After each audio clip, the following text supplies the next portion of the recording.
Bonjour à tous, on commence ce tour de la presse sportive en Allemagne avec la 29e journée de Bundesliga qui se poursuivait hier.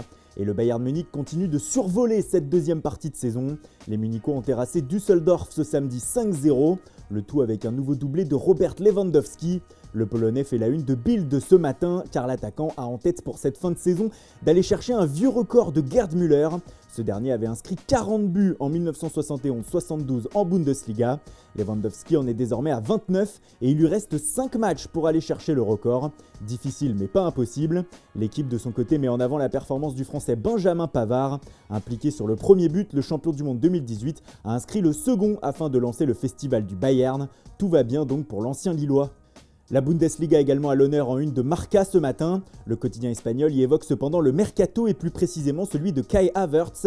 Eh bien la jeune pépite du Bayer Leverkusen va devoir être patiente selon le journal. En effet, même si le Bayern Munich et le Real Madrid sont bien avancés tous les deux dans les négociations avec le joueur pour le recruter, avec un léger avantage pour les merengues, la crise liée à l'arrêt du foot en ce printemps est venue chambouler tous les plans. Havertz pourrait donc continuer à faire les beaux jours de Leverkusen pour le moment, d'autant que le Real a d'autres priorités. Il doit vendre et sur le plan des arrivées, d'autres pistes sont mises en avant, notamment celle menant à Eduardo Camavinga. Selon AS, le Français du Stade Rennais aurait indiqué préférer rejoindre la Casablanca plutôt que la Juventus ou le PSG.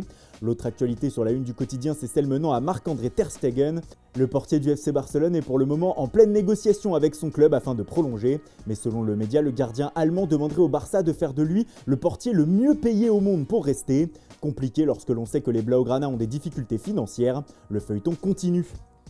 Ce qui nous amène aux autres dossiers chauds du moment à Barcelone. Les Catalans veulent toujours faire venir Miralem Pjanic et Lautaro Martinez, mais pour cela ils doivent convaincre la Juve et l'Inter, soit en payant la clause libératoire des joueurs, soit en leur offrant d'autres joueurs. Selon Mundo Deportivo, le Barça réfléchit à de nouveaux trocs avec les deux clubs. Junior Firpo serait d'ailleurs proche de l'Inter, alors que pendant ce temps les Blaugrana ont proposé 3 joueurs à la Juve dans le cadre de l'échange, Carles Alenia, Arturo Vidal et Ousmane Dembélé, tout en précisant que Ansu Fati n'était pas à vendre. Pour Dembélé, la Juve ne serait pas la seule dans la danse. Le média précise aussi que Liverpool serait intéressé afin de récupérer le Français. Jürgen Klopp penserait à lui s'il ne parvenait pas à recruter Timo Werner. L'été sera chaud en Catalogne.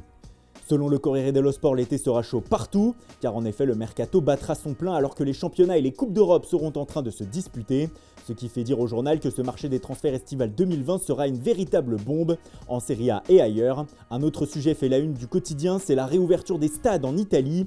Selon le média, le président de la Juventus, Andrea Agnelli, aurait lancé un appel au gouvernement italien afin qu'il étudie une possible réouverture partielle des stades dès le mois de juillet, dans le but de faire entrer un peu d'argent dans les caisses des clubs. En France, c'est aussi le débat du moment, mais comme le rapporte le Parisien, le spectre du huis clos à la reprise en juillet-août s'est éloigné hier. En effet, la ministre des Sports, Roxana Maracineanu, a indiqué sur Europe 1 que des matchs amicaux en juillet pourraient se disputer avec du public, dans la limite de 5000 personnes autorisées, comme l'a conseillé la semaine dernière le Premier ministre Édouard Philippe.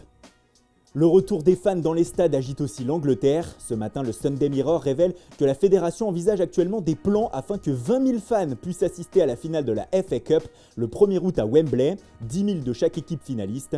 Une petite bonne nouvelle, indique le tabloïd, qui sera conditionnée à l'évolution de la situation sanitaire dans le pays. L'information est reprise ce matin aussi par le Sunday Daily Star, qui en dévoile une autre. Selon le média, Liverpool pourrait disputer 2 de ses matchs en Première Ligue lors de la reprise à Wembley. Comme nous l'expliquions hier, les autorités craignent des rassemblements aux abords d'Anfield si les matchs y sont disputés à huis clos. Alors elles envisagent de faire jouer les rencontres Liverpool-Everton et Liverpool-Manchester City à Londres, une situation qui fait polémique depuis 3 jours outre-Manche, surtout que les informations sont contradictoires. Si l'on en croit le Daily Mail, le gouvernement aurait autorisé les Reds à disputer leur match à domicile à Anfield. Bref, la situation est toujours floue pour les champions d'Europe ce matin. Et pendant que les derniers détails du Restart Project sont en train d'être finalisés, la Première Ligue, elle, se penche déjà sur la saison prochaine. Le Sunday Times dévoile ce matin le plan du championnat anglais pour la saison 2020-2021. Celle-ci débuterait à la fin du mois d'août, le 22 ou le 29, et commencerait en même temps que le mercato outre-Manche. En effet, les responsables de la Première Ligue envisagent 12 semaines de transactions pour les clubs anglais entre août et octobre. En Italie, en revanche, on ne voit pas ça d'une manière aussi sereine. Selon la Gazzetta dello Sport, la possibilité d'un nouvel arrêt de la saison est crédible, et pour cela, les les autorités auraient un plan afin de quand même terminer la saison et définir un classement, ils pourraient avoir recours à un algorithme qui calculerait les résultats de chaque club en fonction de statistiques. Une folie mathématique dont personne ne veut. La Serie A ne doit donc plus s'interrompre. Voilà, c'est tout pour aujourd'hui. Merci pour votre fidélité. Bonne journée à tous. Continuez de respecter les gestes barrières et rendez-vous dès demain matin pour une nouvelle revue de presse.